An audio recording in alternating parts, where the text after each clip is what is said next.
Hello and welcome to episode 44 of the Youth Intake Challenge. We're just ending the first season in the Championship. We've survived. I'll take you through the last 6 games.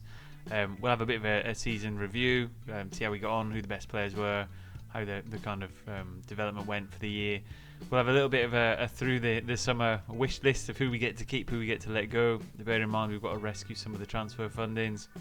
And then we'll have the opening game of next season, just to see if we can set the tone for how we're going to get on next year. Lots to unpack. Stick around and we'll get straight to it.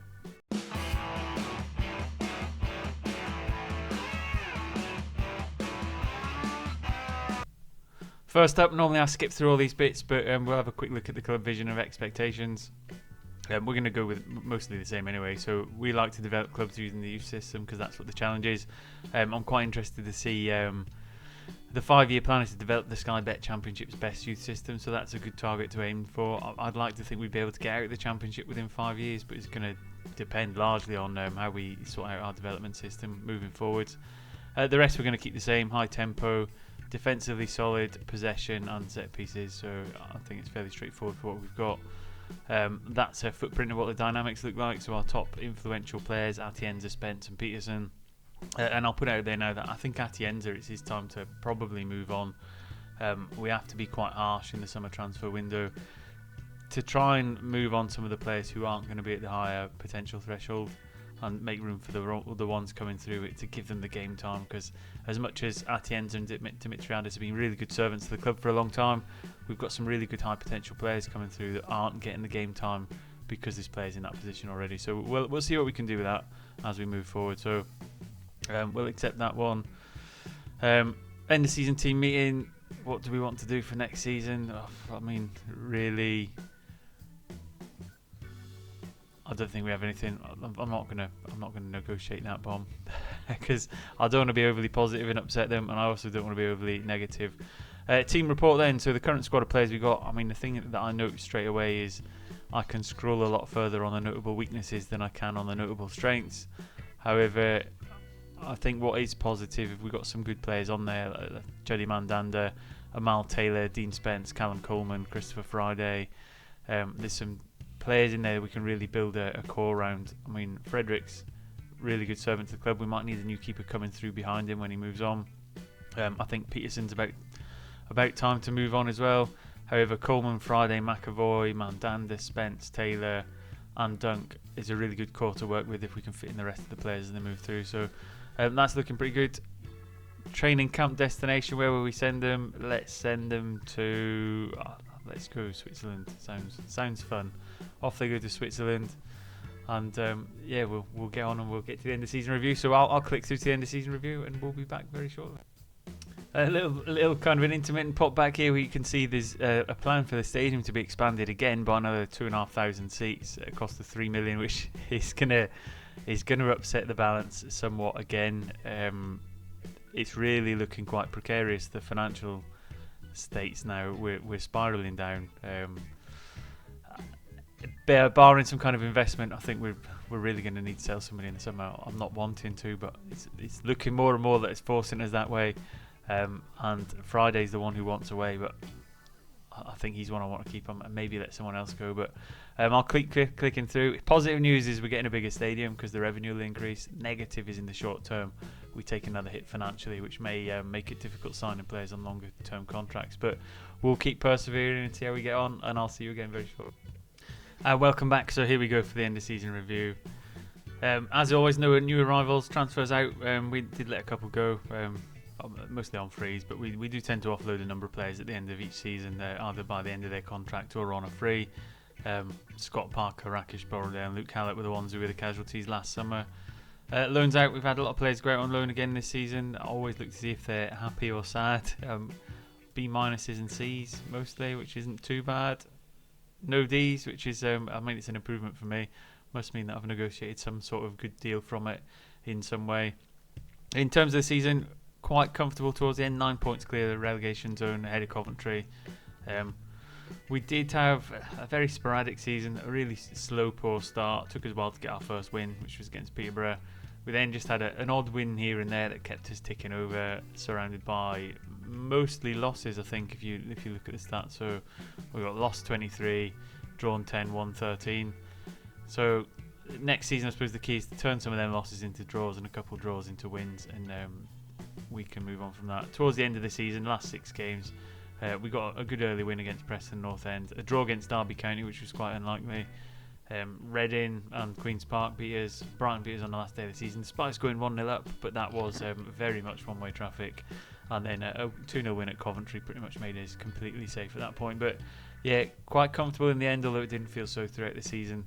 Yeah, it was a very topsy-turvy slog. Hopefully this time round we can just get a few more points on the board earlier and try and get above that kind of 50-point threshold to show a little bit of improvement. FA Cup, again, not particularly great. Out by Rochdale 2-1. Carabao Cup, managed to get past West Brom, which was a great result, and then Crystal Palace beat us on penalties. So a bit of a difficult draw in that really, but hopefully we'll get a more favourable tie next season and go a little bit further in one of those competitions, generate some cash. A moment to remember: biggest win, 6-1 against Preston. It was quite the smash in that one, and we completely dominated as well, which was great. Match to remember: Carabao Cup away win at West Brom 2-1. Carr getting both goals in that game, incidentally, which was one of his first starts of the season, which again was a really good match in terms of we got further than we expected because we thought West Brom would dump us out straight away. And then goal of the season, Juddy Mandanda, rapidly turning to be one of the best players at the club that we've ever had. Christopher Friday's in that bracket, but he's really upset me by not wanting to sign a new contract, and he's just announced that he wants to leave at the end of his contract. So I don't think I've really got much hope of keeping him long term, so we might need to cash into him either in the summer or in the January transfer window, but we'll cross that bridge when we get to it. I still have some hope that he might get a little bit happy, just enough for us to get him a new contract. Reputation not really changed too much, although we have stayed in the Championship. It should stabilise a little bit. Revenue's gone up a little bit in terms of sponsorship broadcast. Competition prize money's gone down because we weren't as competitive in the competitions available. Hopefully we can put a good performance in this next year. Shirt sales were Mandanda, Spence, Peterson, Taylor and Friday. It's quite surprising Dunk's not in there really as the goal scorer. I think that might change as the seasons move on, but I certainly see Mandanda, Spence and Friday being 3 absolutely pivotal players in there. Taylor's done really well on the right hand side. Peterson fading out a little bit, fairly consistent performer, but he's only really tipped to make it to League 2, gusting League 1 standard, so I'm not sure we'll be with us too much longer. How we lined up then: so Fredericks in goals, back for a Brathwaite, Friday, McAvoy and Coleman, which is pretty spot on. Mandanda, Spence and Peterson in the middle, again spot on. Taylor, Dimitriadis and Dunk. So yeah, we were very, very, very consistent this year, switching between cautious, defensive and occasionally positive. But all told, I think we did all right with the players that we had. I think is the best way to sum it up. No Manager of the Month awards, a few little club awards. So Player of the Season again, Callum Coleman, right back, brilliant. Goal of the Season, Juddy Mandanda. Top goal scorer, no surprise, in Tony Dunk, but nowhere near as many as he got in League 1.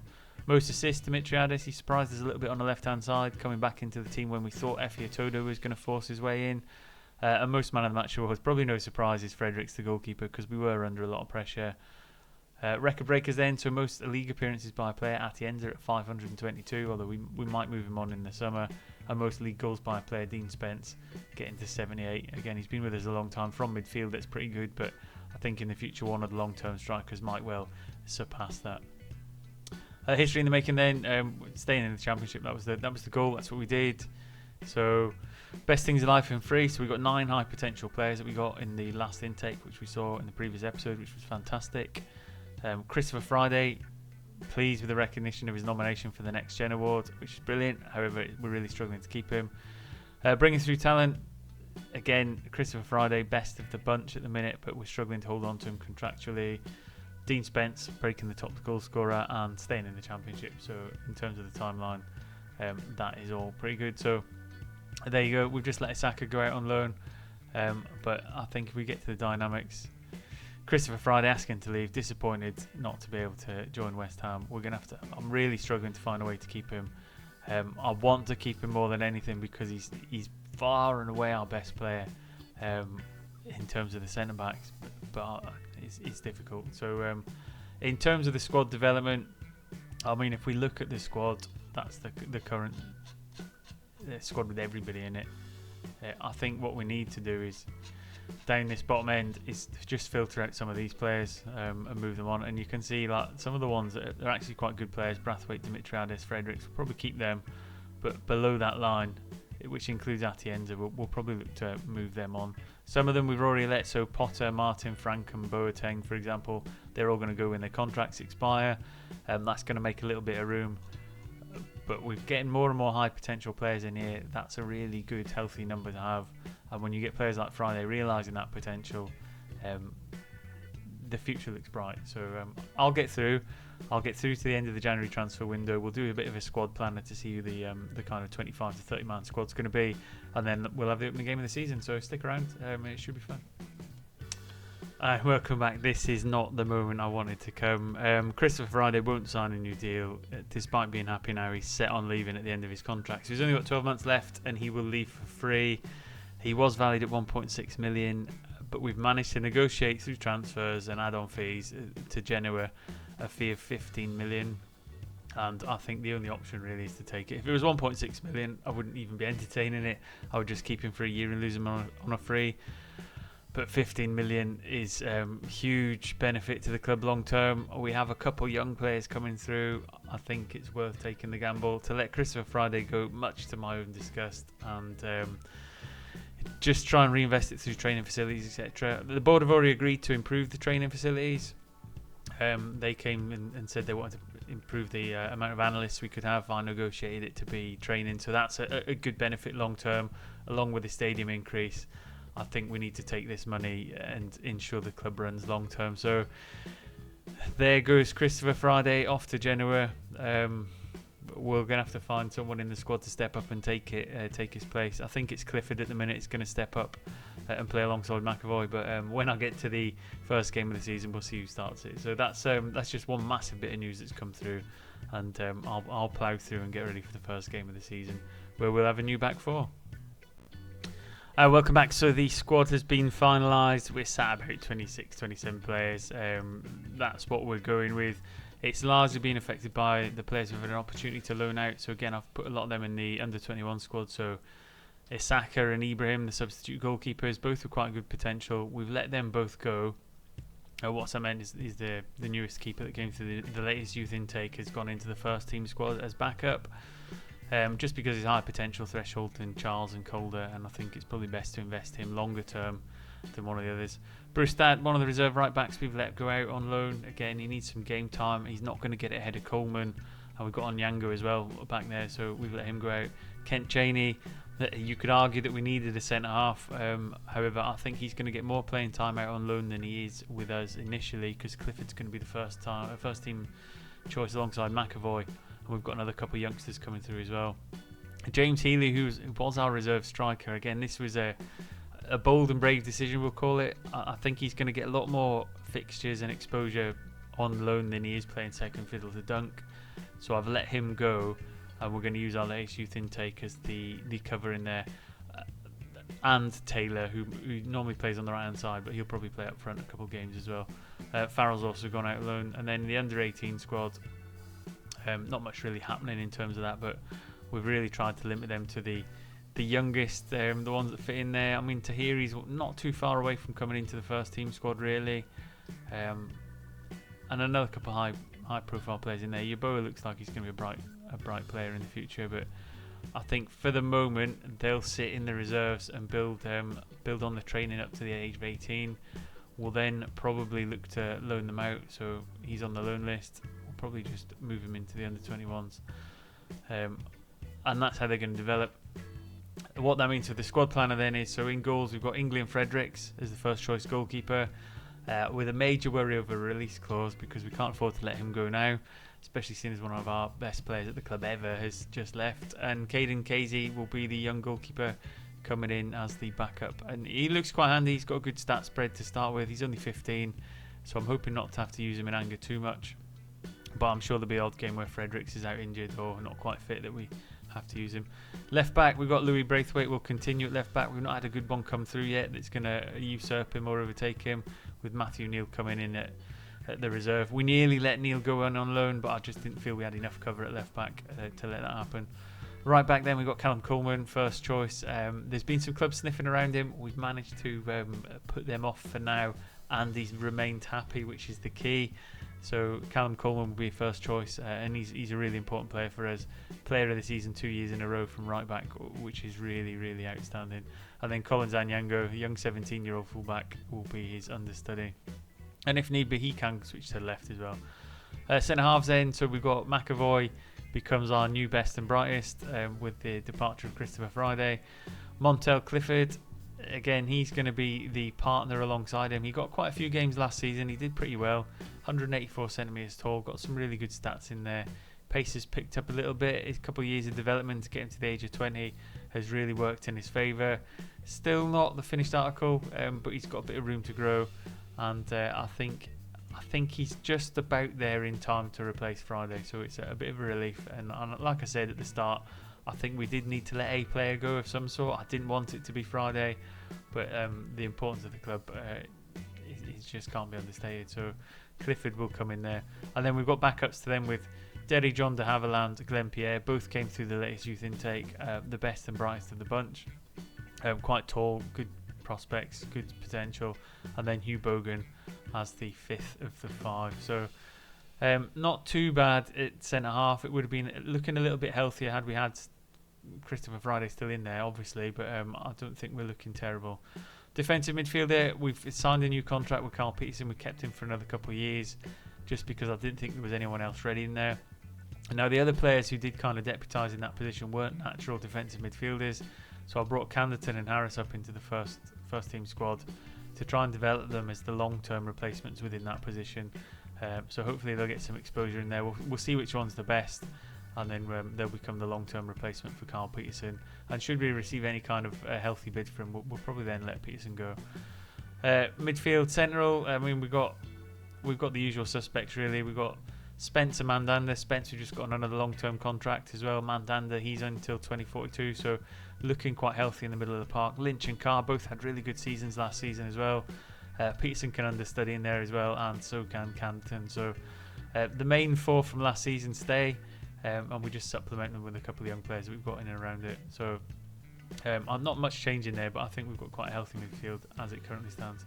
On the right hand side, Amal Taylor, he will start out there as our first choice right winger. However, he is also probably our first choice reserve striker as well, so he might flick between the two because he is comfortable up front. Then we've got Silverio and Van der Heuvel covering the right hand side when Taylor's not there. On the left hand side, we've got Dimitriadis. Again, we've extended his contract. We did think and we did contemplate letting him go. I don't think Bertos is quite ready to take over yet, but I think this will be the season he transitions and overtakes. So again, the left hand side looking all right. And then up front, we've got Tony Dunk. He's going to be injured for the first game, which is a bit of a shame because he's our best striker, but Taylor can take over. And then we've got Arnal Roldan, our young new foreign striker up front. So the young Spaniard might get more game time than we anticipated with Healy going out on loan, but that's where we are. In terms of what's expected of us in the Championship, you can imagine we're not particular favourites. 450 to 1, so it's not the worst we've ever had. However, I think we're in for a long bumpy road again. So buckle up, and we will see how we get on. I think a lot of this season is going to come down to how quickly one of our centre halves can develop to fill in the void that Friday left behind. But I quietly positive, quietly hopeful, and I think we can do it. In terms of the vision, etc., we've got the finances now. We're back up to 12 million plus, so that gives us some long-term stability. The vision we're largely happy with. The board have given us improved training facilities and expanding the stadium, so in 4 or 5 months we get them benefits as well. What that means in terms of the facilities is the training facilities will go beyond adequate. We now need to start looking at the youth facilities and training facilities again to get them up again. So in terms of junior coaching and youth recruitment, we're exceptional. What we need to do is bring the training facilities up to match that, and then we'll start really finessing our way up to having the best youth production within the Championship. So I think it's all coming together at the expense of a good player, but I suppose that's the methodology behind it, isn't it? You're going to have to let one or two of the good players go to fund the facilities to produce your next generation. So all that being said, we have an opening game of the season away at Bolton. The starting lineup, we're going to have Fredericks, Brathwaite, Clifford, McAvoy and Coleman across the back five. Peterson, Mandander and Spence in the middle of the park. And then Dimitriadis, Silverio with Taylor leading the line. So that's what we've got. We're not expected to pull up any trees, but I think we've got enough about us to get some points on the board. Hopefully a lot earlier than we did last season. And have another successful season avoiding relegation. So I'm putting we've got nothing to lose. Bolton, much bigger club than us on paper, although I think eventually we will overtake them. But it's gonna be a hard task this season. I really did think about keeping Friday, but for 15 million plus a 50% profit sell-on clause, which is largely why I wanted him to go to Genoa or abroad rather than somewhere in England, because I think it's more likely then that someone from England will try and bring him back. And then we've got a chance of kind of reaping a benefit of the 50% sell-on clause, because I think he's currently rated at 20 to 25 million at Genoa, and that's the only way we're going to get a kind of additional profit or money from it.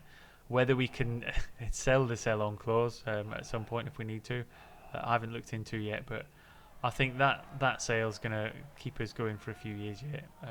Obviously, the supporters' view of the sale was very much an E/D because he was such a pivotal player for us, but they were understanding that for a player who was valued at 1.6 million, we've got 15 million for him. So I think it was a no-brainer. We had to do it, as much as it doesn't feel nice at the time to lose one of your best and brightest. But we've got the players in there that can step up and do it. We've got Clifford coming through again. He might well seize this opportunity to become even better. We've got Juddy Mandander, as always, in the middle of the park with Dean Spence, who's been here for a long time. It's been a shame to see Atienza go at the same time, because he was another one of our good centre-halves who's been with us since the beginning. But again, you've got to let them move on and see what comes next. As that very dodgy free kick as Frederick goes the wrong way, it bounces into his hands off the post, so he was quite fortunate. But we're still in the game, playing a cautious approach. Brathwaite with a throw down the left-hand side.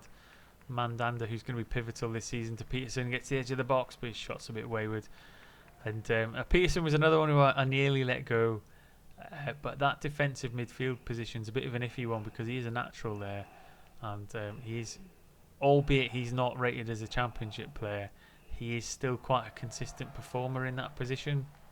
So dismissing what the star rating is from the recruitment team and the staff, I think it was important to give a bit of stability in there, especially with Friday going.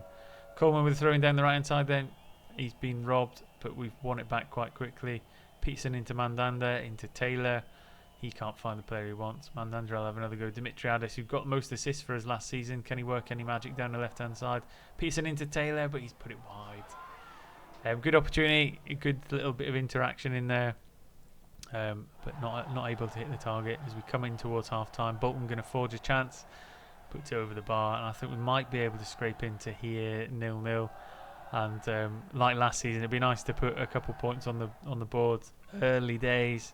We competed with Fulham on the opening day of the season last season, but we've just conceded at the wrong time there. The initial header was saved. It's come out into the middle of the box. They've reacted first, so there you go. Armstrong, good save by Fredericks.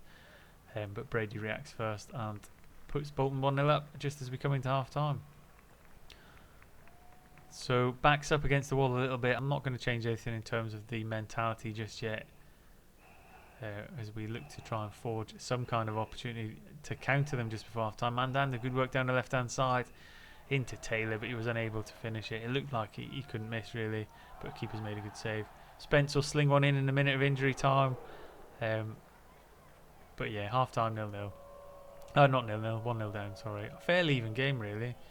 I think it's quite balanced. I think they're one of the teams that we can probably compete with long-term. We're going to have to go a little bit more positive in the second half, I think. I think we have been a little bit unlucky. We have had a couple of good chances. Taylor's not quite playing in his natural position. He can score goals, but I just don't think he's a natural centre forward. I think he is more of a winger, which is where we developed him to. Early chance in there. The ball goes into the box, but Taylor can't get on the end of it. Taylor not having the greatest of games. What I'm going to do is I'm going to use it as the opportunity to give Ranald Roldan his debut, the young Spaniard. Got 40 minutes to maybe make his own statement, make his own mark. I don't think he's anywhere near being a a first team starter for us, but the youngster might be able to make some kind of an impact from the bench coming on. He's not bad in terms of his finishing stats, etc. It's just the physical side of it. He's not quite fully developed yet. As Bolton look to put the game out of sight, driving forward on the 63rd minute, all the way back to Saeed, Bayliss into Kilheeney, and he puts it wide. Thankfully, keeps us in the game. We'll put some shouts out there to encourage them. Into Roldan, but he can't make it stick. Ball comes back the other way. Roldan's doing some good chasing there, but he can't get anywhere near it. As Bolton come down the left-hand side this time, again, they're quite patient coming forward. And I think the positive change hasn't really made too much of an impact on us. It's not like we've come out and created a load of chances. If anything, Bolton have come in strength to strength, and they get the second to make it 2-0. And yeah, we could be in for a bit of a long, hard season here. We'll be alright when Dunk's back, because I think we'll be a bit more clinical up top. Peterson might be phased out as we bring in some of the new youngsters, and the old guard in midfield should be able to see us through some of the games. A good cup run, maybe that'll help us out, keep us good financially stable, and when the facilities are finished as well, should bolster us. So I don't think we're going to pull up any roots in division this season. However, I think it's a good transitional phase to let some new players get an opportunity, bolster the finances of the club, and get some facility improvements put in there, and then maybe get ourselves a little bit of a cup run just to boost the coffers. So coming up to the final 5 minutes, we're not getting back into this game now. Dimitriadis rescues it from a corner and pushes down the right hand side into Roldan, into Lynch. Van der Heuvel, he has a good shot, but it's not nowhere near on target. We will have a chance for a corner in the final couple minutes, just to maybe get some kind of consolation. Mandanda will swing it in. McAvoy gets a head there, but again, not really threatening too much. Chance for one more highlight. Is it going to be 3-0 Bolton, or are we going to be able to get something out of it in terms of a consolation? Mandanda through to Lynch, into Roldan. Again, a good chance to get him a little shot on target, but he was never really scoring from there. There wasn't much conviction in the shot. Coleman down the right again. Roldan with some good hold-up play, all the way back to McAvoy. Peterson's been robbed though. Kilhenny just has another chance, but that should be the end of it. Don't think there'll be any more real highlights. The whistle should go. And we slipped to a defeat on the opening game of the season, so not quite the start we had last year. No real standout performers in there. It's been a slow return. It's been a turbulent transfer window where we've lost our best player. Can we regroup and can we boost? Yeah, I think so. I'll come back to you next episode after we're at the youth intake preview, and we'll see where we are. But I expect we'll be somewhere where we are on that graphic there. I don't think we'll be any much higher than that. So once again, thanks for watching. Hopefully you've enjoyed it. Let me know if you think we're going to survive the departure of Christopher Friday. Did I do the right thing in letting him go for 15 million? Should we have maybe held on to him for one more season and let him go on a free? Again, it's one of them decisions that's easy to make in hindsight once you've seen the season complete. But I think we've done the right thing, and I think we'll be doing all right. So until next time, enjoy yourselves, enjoy your weekends, enjoy your Football Manager, and I will see you soon.